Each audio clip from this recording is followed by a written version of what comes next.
Doesn't matter. We're most likely going to scrap. That's what I'm screaming.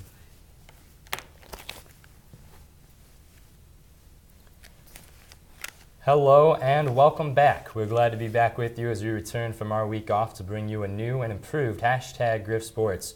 We've got a new set behind us and we've moved some segments around, but this is still the #1 sports show on campus. I'm Kyle Ferrara. And I'm Brandon Rudd. We heard some concern from viewers that we have forgotten our Golden Griffin men's lacrosse team, but we promise we did not. In fact, head coach of the men's lacrosse team, Mearns, was featured in this week's edition of Golden Griffin's Coach's Perch. Let's see what he had to say right now. And I'm now alongside Coach Randy Mearns of the men's lacrosse team. They're coming off a bit of a rough weekend, but we want to talk about the expectations for their upcoming season, some of the key players. I know you guys are defending MAAC champions, but you lost 3 senior attackmen, a lot of defenders, your goalie. So this is kind of a new team, isn't it? Yeah, Kyle, it totally is a new team. Leadership-wise, we have a lot of freshmen, a lot of sophomores.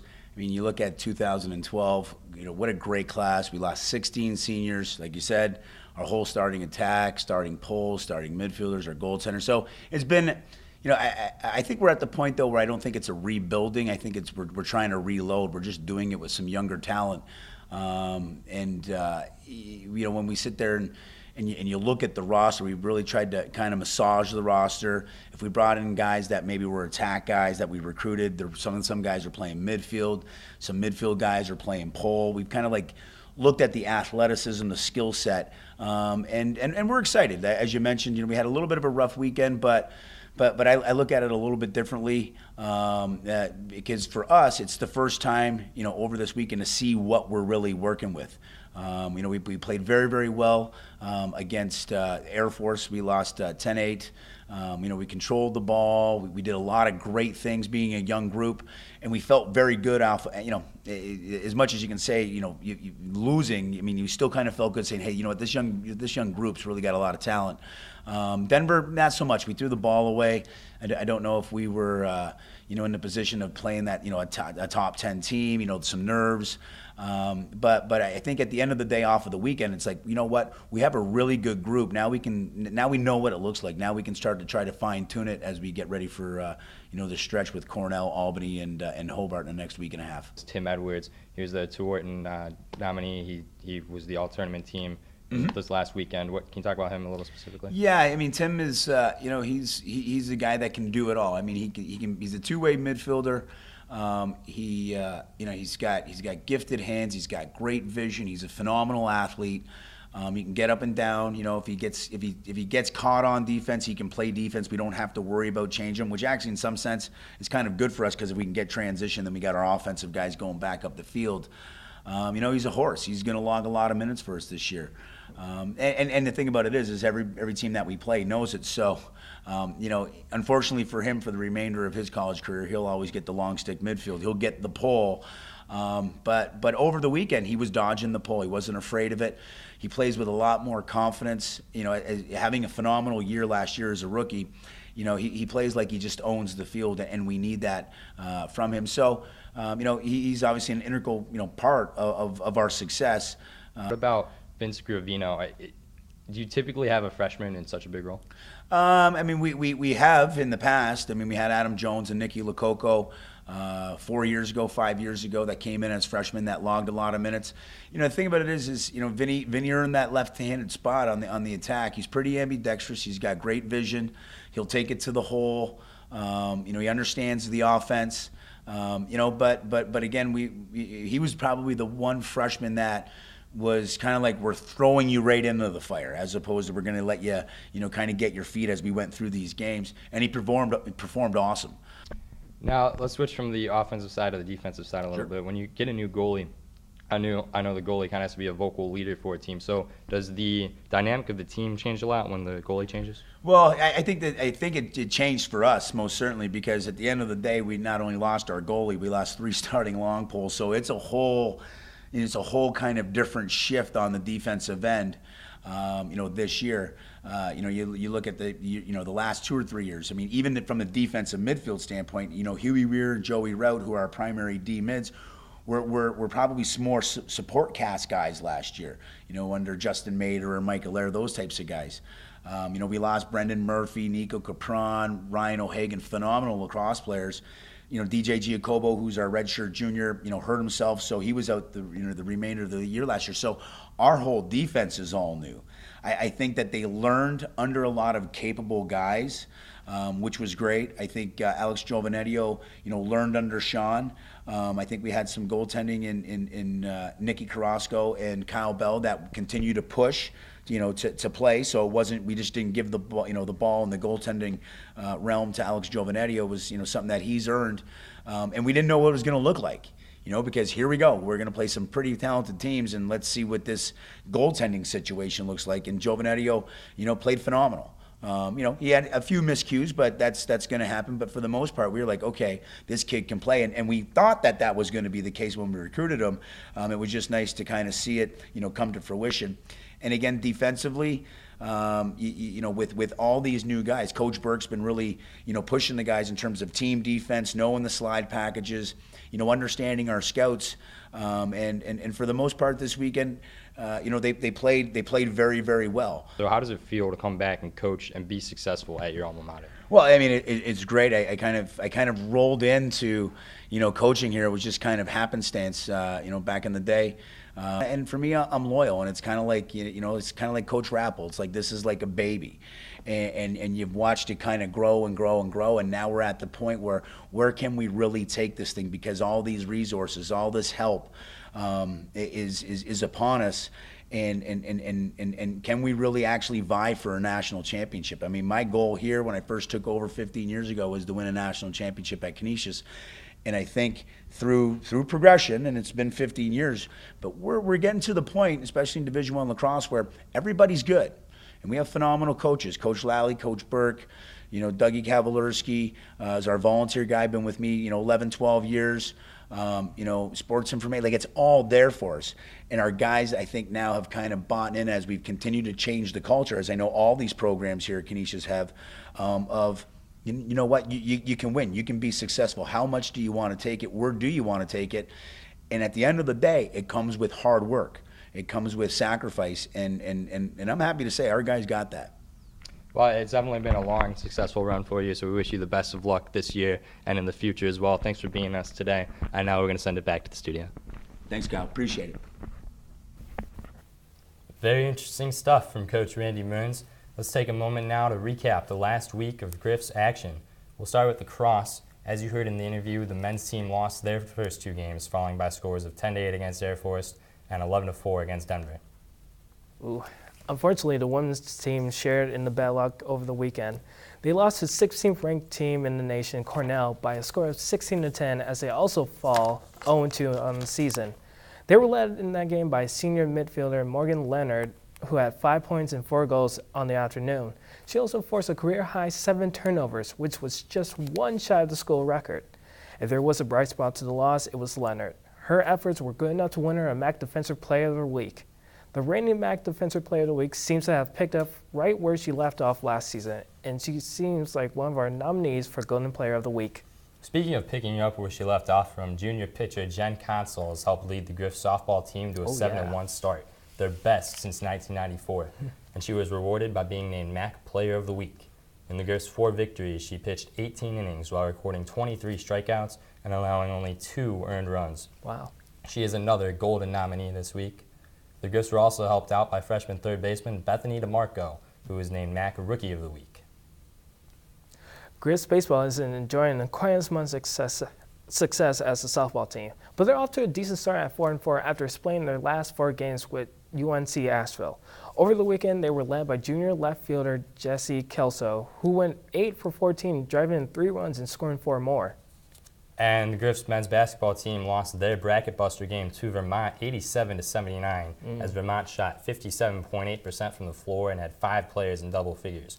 Their overall record falls now to 17-11. The Griffs were led by Harold Washington's 29 points. He was 8-9 from the free throw stripe and also had 4 steals in the game. With that performance, he is also a Golden nominee. While Washington was positive in this one, junior forward Jordan Heath's injured ankle is a negative. He will likely be out this weekend. Ooh. The luck of the women's basketball team was a little bit better as their last 2 games. They beat Manhattan but lost to Fairfield on senior day as they honored seniors Allison Braun, Ashley Wilkes, and Ashley Durham. Durham had 23 points, 16 rebounds, and 8 assists over the weekend, and her 16 points on senior day pushed her over 1,000 for her career. Congratulations to her and such a great accomplishment. She is also our final Golden nominee of the week. The team is now at 7-9 in MAAC play. And let's wrap this segment up with hockey. The Griffs were swept on the weekend by Robert Morris, losing 4-2 at home and 6-3 on the road.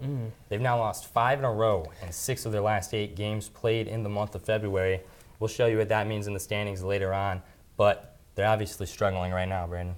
Yeah, but you know who's not struggling right now is Corey Conacher, a former Griff from Canisius College.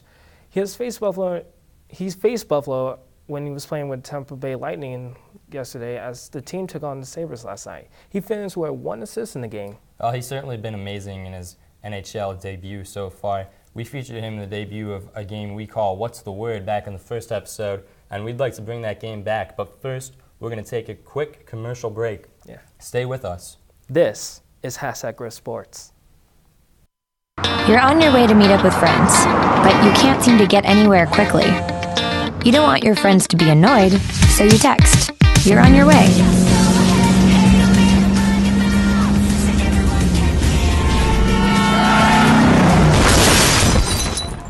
Five seconds is the average time your eyes are off the road while texting while driving.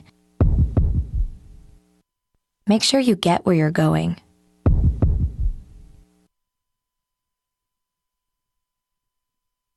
So, I just moved in with this family, and it's embarrassing.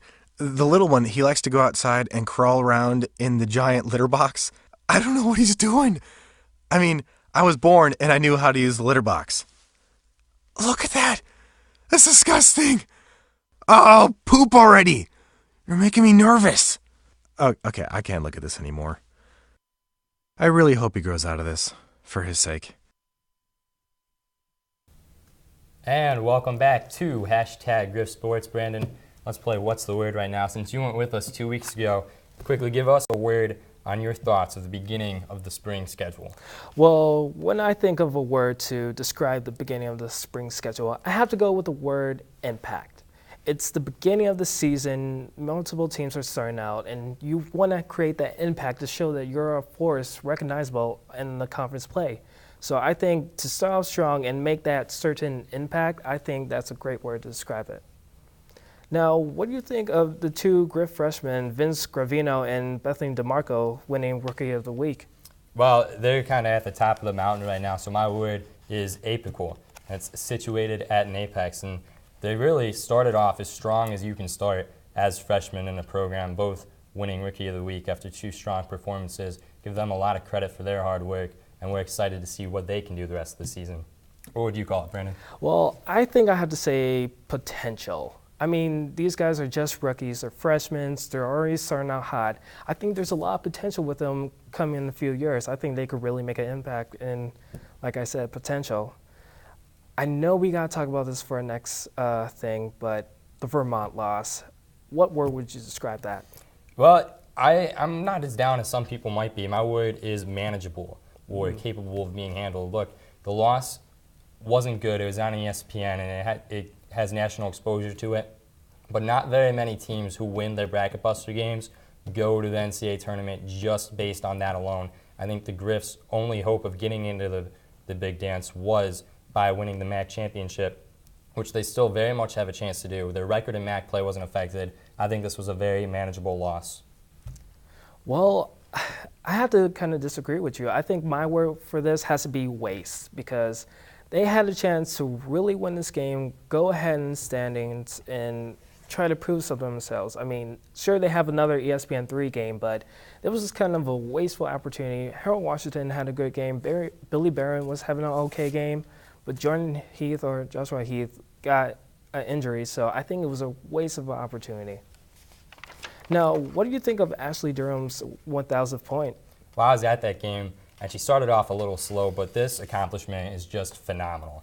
Not a lot of players do it. She's been one of the best scorers the Griffs have had in her 4 years here. She's a very good player, a very hard worker. She definitely deserves this. It was a phenomenal accomplishment for Ashley Durham? Well, I have to agree with you, but I think it all comes down to one word: hard working. I mean, she put in the work, she put in the hours, and she's a senior right now. And to eclipse 1,000 points, that's just hard work and tenacity. I really congratulate her on her achievement, and that is like the stuff of hardworking people. You're absolutely right. Unfortunately, I think you lost What's the Word today because you disagreed with me once.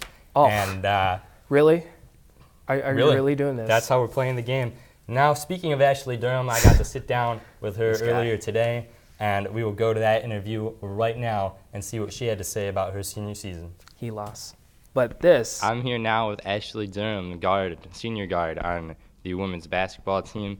Ashley, thanks for doing this. Congratulations on a great weekend. First thing I want to ask you is hitting that 1,000 point marker. How does that feel for you personally? It's a great personal accomplishment, and I also for the program. How does it feel knowing that you played your last game here at the Kessler Center? It's all kind of done now. It's definitely bittersweet. It's like you don't think that this day is going to come. That was going to be my last game in Buffalo at the Kessler Center, and then it happens. At first, when you're in that moment, you're like, no, this is not the last game. But then you walk away from the game, and it's like, wow, that really was my last game. So, like I said, it's bittersweet. I'm happy to be able to made it through a great program and be successful. Your best memory from your 4 years playing here at Canisius? My best memory that I'm going to take is probably just all the great people that I've met. It's not one specific one I could be like, oh, that was the best. It's every year I've been here, I've met more and more great people that influenced my life in a positive way and have helped me grow. Can you talk about some of those people specifically? My coaches and my my freshman year, my senior class, Brittany Russell, Brianna Lucas, and them, they helped me, showed me the ropes. And I carry that on till this day, trying to help my freshmen with that. So I guess there's some of the people. Mm-hmm. Is there anybody, I'm going to put you on the spot a little bit, but was there anybody who was the most fun to play with or that you got along with the best, anything like that? I love all my teammates equally, but definitely be with my senior class, Allison Braun and Ashley Wilkes. The energy that they bring to the game and the passion and love just gets me going and gives me a reason to come to practice and work hard every day. I've never, I'm a hard worker and I love the game so much, and I've never met someone else out of them two that loved the game just as much as me. Do you think that this season's kind of gone the way the three of you expected with it being your last year? Well, I have to answer that question after Sunday. If we win on Sunday, we won't have to play in the playing game on Thursday, which will be my first time since I've been at Canisius not to play in the playing game. So, what are your plans now after Canisius? Well, I just want to finish out the semester strong, and then probably go home for the summer, work on my game, and spend some time with my family. But what I really want to do is try to play overseas. I feel like I will regret it if I didn't give it a try. So see how that is, and if not, probably try to find a job in my field, which is criminal justice, and I want to work with juveniles. What got you interested in that? Just the area that I live in, people going down the wrong path, and I feel like we all have a choice, and sometimes it might be the wrong choice, and I feel like that shouldn't make us not have a second chance. So I want to help kids that go down the wrong path come back on the right path and succeed in life. How long do you think you would want to play before you came back and did something in criminal justice? I don't know. Right now it's just an idea, just for I just don't want to have any regrets in life. If I have the chance and my body's still healthy to do it, why not? What do you think your chances are of making it over there? I think I was talking to my coach today about it, and he thinks that I can do well over there. He says sometimes getting started can be a little hard, but once you get into it, if you put up the right numbers and do the right things, that you can be in a better situation. So I'm hoping to do that. Do you know anybody who's gone overseas and played before? One of my really close friends, he plays overseas. It's a lot of ups and downs to it. He misses his family a lot, and sometimes it can be tough with the language difference and stuff, but he enjoys it, so it's definitely worth a try. Okay, and then the last thing we're going to ask you every week on the show, we do what's called the Golden Performer of the Week, and we pick from like 4 players who had an outstanding weekend. This weekend we gave it to you for hitting 1,000 points, so congratulations on this honor that you've never heard of until now. Thank you. What are your thoughts on that? I'm thankful for you guys choosing me out of several athletes that are amazing at this school. It's a great accomplishment. Thank you. Welcome back to #Griffsports. It was great to sit down and talk to Ashley today, but right now we are going to take another quick break. When we come back, we'll look around the MAAC and we'll preview what the Griffs have coming up. Stay with us. This is #Griffsports. Here's your check.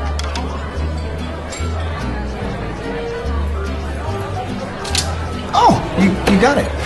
You know, since I got rid of my car, I really enjoy walking. Okay. God, no. Getting pulled over for buzz driving could cost you around $10,000 in fines, legal fees, and increased insurance rates. Oh, you're home early. You live with your mom? That'll set your game back a few years. Buzzed, busted, and broke. Because buzz driving is drunk driving.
Back, and Brandon, I think it's about time to go around the MAAC. I think it is. Well, let's start on the ice with Atlantic hockey action.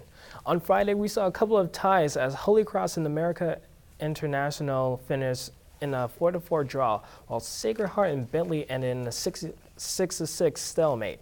From the rest of the weekend, we saw Army struggle as they lost all 3 of their last games, and Sacred Heart picked up just their second win of the season, beating Bentley 3-1. Let's take a look at the standings. Niagara, Air Force, and Holy Cross appear to be sitting firmly on the top 3 spots, while Connecticut is battling with Robert Morris, Mercyhurst, and RIT for the 4th spot. The Griffs are currently in 9th place. And Griffs women's basketball is in a similar position, but let's first take a look at last weekend's action before getting into the standings. On Friday, we saw Mearns stay perfect by beating Ryder 69-44, and Siena beat St. Peter's 70-67 to keep pace with the Griffs as they fight for 6th place. Sunday was an afternoon filled with blowouts. The only game that didn't end with a double-digit point spread was between Niagara and Manhattan. And now the standings are as follows. Mearns is still the undefeated king of the hill. Behind them are Fairfield and Iona battling for 2nd, Niagara and Ryder battling for 4th, and Siena and Canisius for 6th. Loyola, Manhattan, and St. Peter's round things out. There was no MAAC action on the men's side as all the MAAC teams took part in the ESPN Bracket Buster series. The MAAC went 7-3 in Bracket Buster action. Some highlights include Manhattan's 1-point victory over Buffalo and Mearns dropping 112 points in their victory against Virginia Military Institute. The standings did not change as only overall records were affected. Niagara is still in 1st place at 12-4, while Loyola is a game behind them. While Canisius and Ryder are now tied for 3rd, Fairfield is tied with Iona, who has fallen all the way from 2nd into a tie for 5th. Suddenly, this conference is a lot more wide open as the top 7 teams have a legitimate shot of making a run at the tournament. And we'll preview the tournament in detail next week, but for now, let's take a look at what's coming up for the Griffs. We'll stick with basketball for now. The men's team will kick things off with their game against St. Peter's tonight. The women's team will play at Niagara on Friday night before the guys play Ryder on Saturday in their senior game. and the women will round it out playing Siena on Sunday. Brandon, what do you think of these matchups today? Well, I think these couple of games are your last games for some of the players. So to end out strong and get those key wins, especially for the men's side, you're playing 2 games at home. These are very big games, and to finish off a career with a win, that's huge. Absolutely, and now let's take a look at baseball and hockey. Griff's baseball kicks off a 3-game series with Murray State Friday at 2, while hockey faces a home-and-home with RIT this weekend. What do those matchups look like? Well, they look like really good matchups, but I think the baseball team really needs to pick it up if they want to overcome that 4-4 split. While hockey, they have been having a up and down season so far. I think they have time to really put it over and get a very satisfying win. And lastly, we'll take a look at lacrosse. The women's team plays first, taking on Binghamton on Saturday on the road. The men's team takes on MAAC rival Cornell at the Dembski Sports Complex on Tuesday, and the women will play at Robert Morris next Wednesday. What are these games looking like for the lacrosse teams? Well, they're looking very good. I think they're due for a win. I mean, the beginning of their seasons, it's not basically how you start a season, it's how the season plays out. I mean, it's very early. There's time to improve, so this is a really big game for them if they want to change things. And lastly, synchronized swimming will compete at the ECAC Championship from Friday through Sunday, looking to continue their perfect season. Now let's turn it over to Brandon Rudd for his weekly rant. Hi, everybody. As you all know, the NHL season has started off in full swing, and everything looks like it's been set in place. The Blackhawks are having a really great season, and you may have known that the Buffalo Sabres have taken such a toll that they're in last place.